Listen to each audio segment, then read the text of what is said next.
Yeah, well, no, yeah, I don't know, yeah. Hello, this is Ryan Riccitelli with asnews.net, and today we've got Chris Brown, who is a professional surfer out of Santa Barbara. And Chris Brown has been around for quite a long time, and he surfed the World Tour. And Chris, why don't you introduce yourself and tell everyone a little bit about yourself? Okay, this is Chris Brown coming at you from Santa Barbara, California. I'm 35 years old, and I live here in Santa Barbara, and I have a 10-year-old daughter. She's almost 10, 9 years old, Chloe Brown, and I pretty much I work as a commercial fisherman now for a living, but surfing's still my passion, and I pretty much that's in all my free time. I still have the freedom to pursue that whenever the waves are good. So that's where my heart's after family comes surfing. So I'm still on pretty much every swell. I'm in the mix still, and you can on any given day, pretty much my home breaks Rincon. You can find me down at Rincon.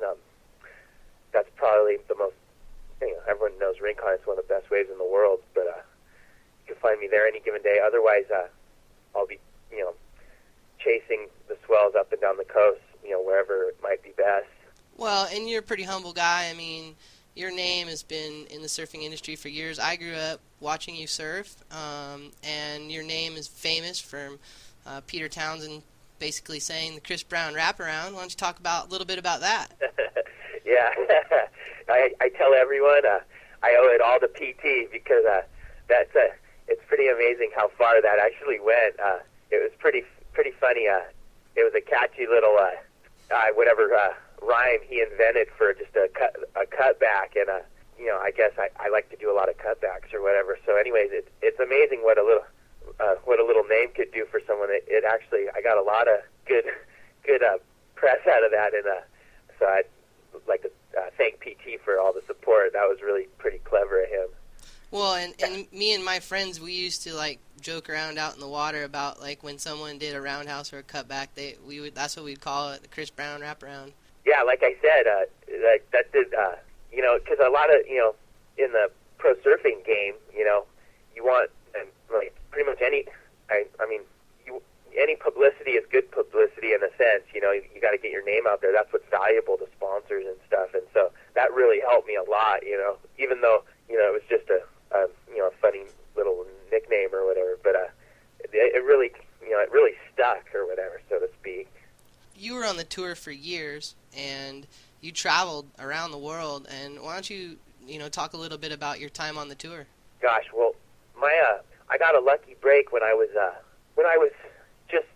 I wasn't even done with high school. I was just finishing high school. I was 17, and I won the World Amateur Junior Championship. I was on the American team, and it was down in Puerto Rico, and that's the big amateur thing of surfing. And it was a pretty it was a lucky break for me. I won that contest, and then I pretty much decided, hey, I wasn't really planning on being a pro surfer, but at that moment I realized, hey, I could probably cash in on this, make a little money, and see where it takes me. Even if it just lasted 1 year, I wanted to use it to, as an opportunity. So I turned pro. I started making money immediately, and then from there, that's when I started traveling the world, pretty much immediately when I was 17. And so my transition from child to adult was really abrupt, and it was honestly a dream come true. The freedom, all of a sudden I'm just free, and I'm traveling the world and getting all the benefits of the surfing lifestyle. It was just incredible.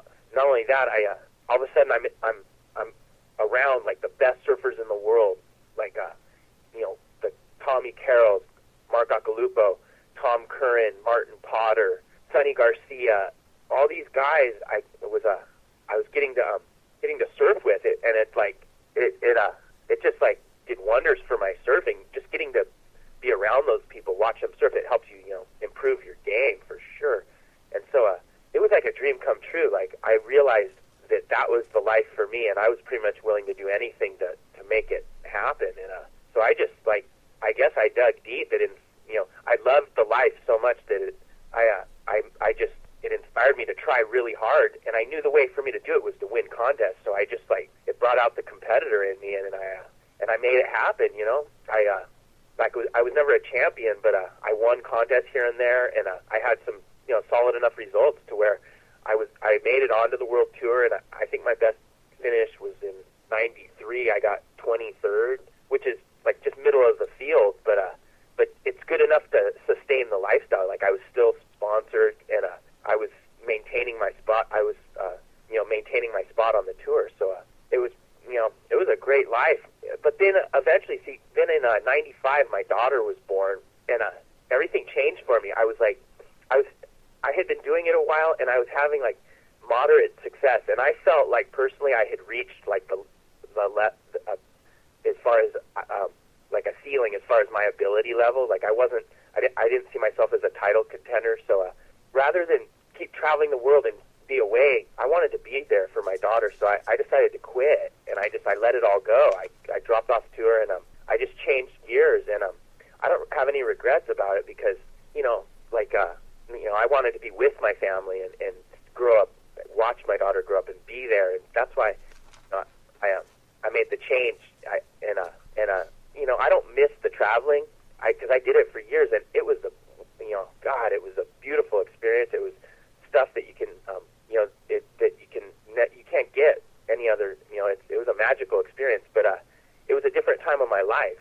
So now my life's mainly about family, and then and work. I come from a blue collar family, so I feel like it's always been my destiny to work, and I don't mind working. Although being a pro surfer was probably the best. You can't beat that, getting paid to surf. But anyways, I work now, but I still have the freedom to surf and chase swells, and so I'm pretty much surfing's as important to me as ever. I get out there, and I'm pretty much on every swell. So I don't know. All in all, life's pretty good. You get the best of both worlds, and obviously you surfed the tour, several years ago, and now, what do you think is the difference between then and now?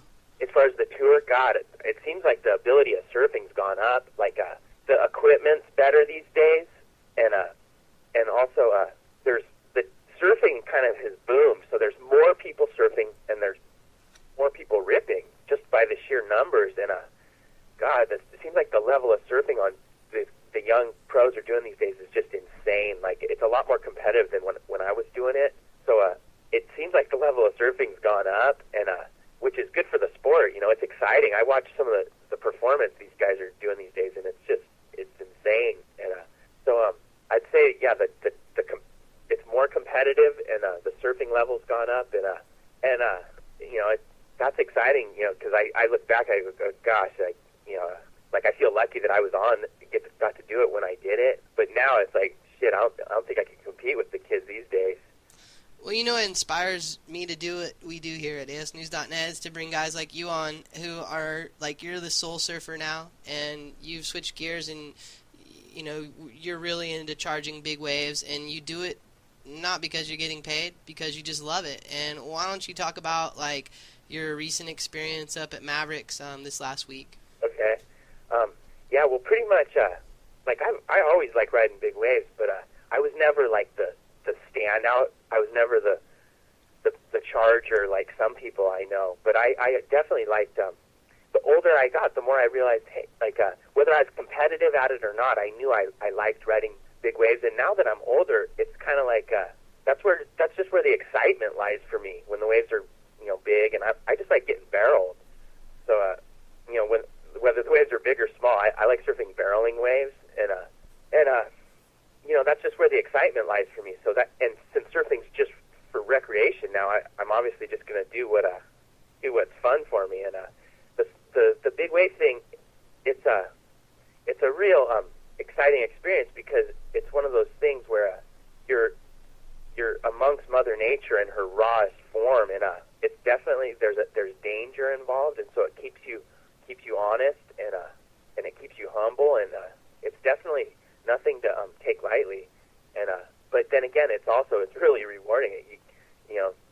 And the main thing, as far as Mavericks, pretty much the rule of thumb up there is if if you don't paddle the place, you probably shouldn't be towing it. That's like the rule of thumb. Even though I don't know if that's how things are working anymore, but see, I've paddled it for years, and I'm I still do. I'm still willing to paddle out. If it's a paddle day, I'll paddle it. If it's a tow day, I'll tow it. So I think that's important. These days, tow surfing's gotten so popular, which is, that's great. I mean, whatever. But it's just like, there's kind of like this false sense of security on a jet ski. You're just like flinging into these waves, and you can like ride the shoulder you can pretty much get away with a lot of shit. And when it's just a whole different thing. When you're paddling, it's a way more how do I say it, honest experience where there's no cutting corners. Like, if you want a wave, you got to put yourself in the peak, and just by doing that, you're putting yourself in harm's way. So it really keeps things real, so to speak. When you go out to paddle Mavericks, it's a magnificent spot. I have to say, Mavericks is definitely the most magnificent big wave on the West Coast, and there's nothing like it. It's so hollow and top to bottom, and such a dangerous surf spot. It commands respect, and it's a magnificent place, and I have so much respect for the place. I every time I get to go up there and surf it, I consider it a privilege, and I have a lot of respect for all the local people, and I just, I'm thankful that I've been able to surf it as many times as I have, and I want to keep doing it. It's just a magnificent place, and it's definitely a sight to see. Whether you're surfing it or just watching it, it's one of those waves where it attracts a crowd. Like, there's just as many people that go up there just to watch as surf it. You get people coming out on boats and jet skis. They don't even they're not planning on surfing. They just want to watch the action because man, it's a sight to see. And what other big waves have you surfed? Like, I mean, you've surfed obviously a lot of places, but have you? Well, I surfed Todos once, and we went down there and towed it a few years ago, and it was that was a great wave too. Todos is a magnificent spot, although I'd say it's probably just as heavy as Mavericks, but I don't think it's quite as good a wave. Mavericks is just a more magnificent wave, I think. Mavericks is a big peak. It has a left and a right. And Todos is just a big right, but it's, another magnificent setup. But, I surfed a lot of big waves in Hawaii, like Sunset Beach and Pipe, and I surfed the Bay a couple times. So, those are pretty much all the big wave spots I've surfed in my life. Just like, going to Hawaii all the years, it was pretty much all about Sunset when it got big, Well, and you touched a little bit about, like, obviously the tow surfing and the paddle surfing, and have you seen, like, obviously you surf Mavericks quite a bit. Have you seen any real close calls out there? Fuck, I've seen them. I've had a couple of my own, but no, it's definitely a scary thing. Like I've had a couple bad hold downs that really, they scared me, and so I still pursue it, but I'm also very careful. There's guys that go for it a lot harder than I do. But see, I'm honest about it. I'm doing this for pure reasons. I'm doing it because I'm trying to have a good time, and so I know my limits. And if there's one bit of advice I could say to anyone, I would say always listen to your judgment. Like, don't do anything if you're not feeling comfortable. Don't do it because you might find yourself in a tough situation, and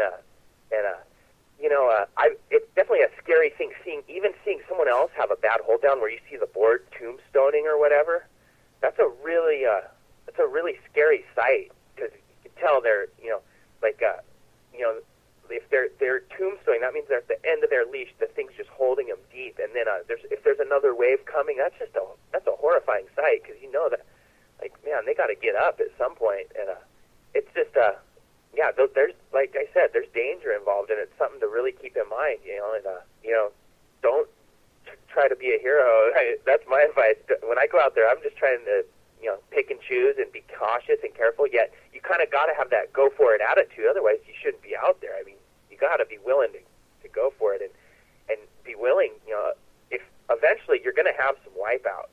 You don't just like surf the place and not wipe out. You're gonna have a couple falls, so you gotta like bear that in mind and be prepared for it. You know. Have you surfed Ghost Trees?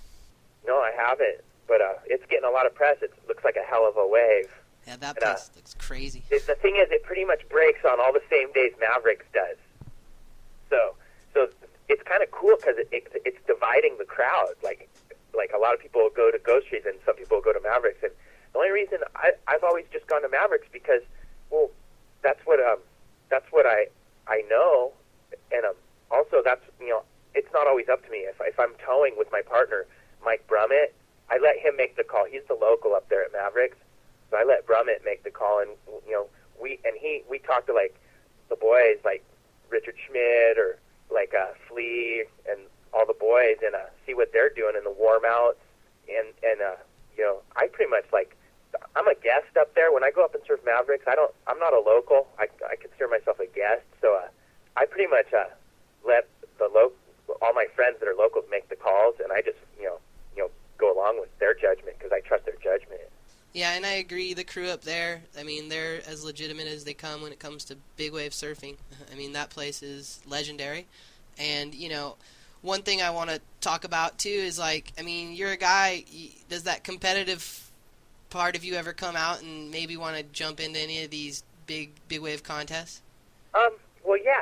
No, I'd definitely do it if I was invited. You know, it's like these days it seems like, you know, big wave riding's gotten really popular, and a lot more people are doing it. And you know, there's a lot more people that would want to be in any of those contests than there's room. So you know, it obviously, yeah, it'd be nice to be invited to a contest. It'd be fun to compete, but it's not nothing I'm going to worry about. Like, because there's a lot of people that, you know, in my eyes, deserve to be in those contests, and more so than I would be. So I figure, the contests are great. I'd do it if I was in it, but it's not. I don't spend my time worrying about it because you know, that's a one day a year thing, and you know, these places break, you know, and lots of times a year. So that's just one day. You know, it's more about the since I'm not in any of the contests, I don't really work. That's not where my thinking is. I just think about my surf sessions and where I'm going. You know. Yeah, and you know, one thing that I always like to ask the people that I interview is like, who are some of the surfers that really, really inspire you? Like, you know, the like ones that you look at, like when you're just watching surfing and just go, man, that guy's killing it. I gotta like try that. Yeah. Well, it just depends. I get inspired by all different kinds of surfers in all different ways. Pretty much anyone who's on their game in like whatever the conditions. Like in the performance surf, obviously guys like Slater and Andy Irons and Bruce Irons. These guys are just doing this.